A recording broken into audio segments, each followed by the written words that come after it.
সুনামগঞ্জে হাওরের sluice gate ও অস্থায়ী ফসল রক্ষা বাঁধ খুলে দেয়ায় বিভিন্ন উপজেলা থেকে পানি নামছে। কয়েকটি গ্রামীণ সড়ক ছাড়া ডুবে যাওয়া রাস্তাগুলোতে চলাচল স্বাভাবিক হয়েছে।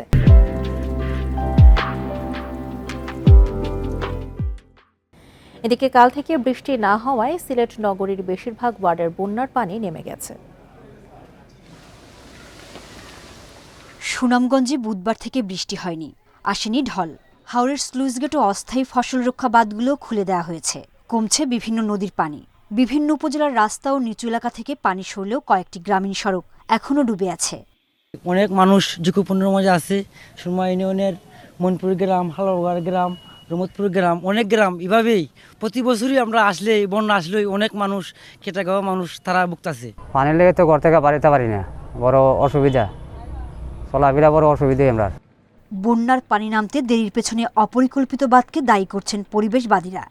হাওরগুলোতে অপরিকল্পিত বাঁধ নির্মাণ করে পানি আটকে ফেলছি, যে কারণে পানি তার প্রকৃতির সূত্র অনুযায়ী নিষ্কাশিত হওয়ার সুযোগ পাচ্ছে না, এক জায়গায় পানিটা ফুলে উঠছে। সিলেট নগরীর বেশিরভাগ ওয়ার্ড থেকে পানি নেমে গেছে, তবে অনেক এলাকায় এখনও দুর্ভোগ পোহাচ্ছেন নগরবাসী।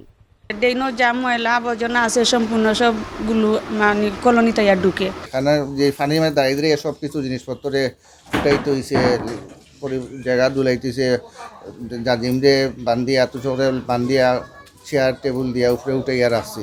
ভারী বৃষ্টি ও ঢল না হলে এ মুহূর্তে বন্যার আশঙ্কা দেখছে না পানি উন্নয়ন বোর্ড। সোহেলি জাহান, ইন্ডিপেন্ডেন্ট নিউজ।